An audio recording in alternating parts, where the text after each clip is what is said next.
वसंत ऋतूत झाडांना नवी पालवी फुटते. या वाक्यातील विधेय विस्तार सांगा. बघा मित्रांनो, वाक्य पृथक्करणावरचं उदाहरण आहे आणि तुम्हाला माहिती आहे की वाक्य पृथक्करणामध्ये उद्देश कशाला म्हणतो आपण? कर्त्याला, बरोबर आहे. मग फुटणारी पालवी हा उद्देश आहे.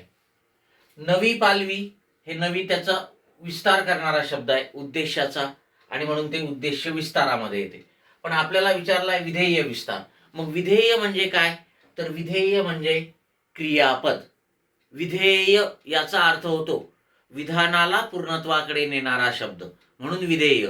जसं कृष्णाचं एक नाव आहे राधेय. कृष्णाला राधेय म्हणतात का? राधेला पूर्णत्वाकडे नेणारा म्हणून राधेय.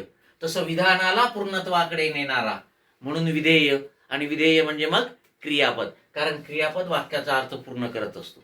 मग विधेय विस्तारामध्ये काय येतंय? तर क्रियापद म्हणजे विधेय आणि क्रियापदाशी संबंधित शब्द, क्रियापदाबद्दल विशेष माहिती सांगणारे शब्द यांचा समावेश विधेय विस्तारामध्ये होत असतो. मग या वाक्यामध्ये फुटते हे विधेय आहे. आणि केव्हा फुटते म्हणजे एखादी क्रिया, वाक्यातील क्रिया केव्हा घडते, कशी घडते, कुठे घडते, कोणत्या काळी, वेळी, स्थळी, प्रकारे, रीतीने घडते हे सांगणारे शब्द क्रियाविशेषण अव्यय असतात आणि ते विधेय विस्तारामध्ये येतात.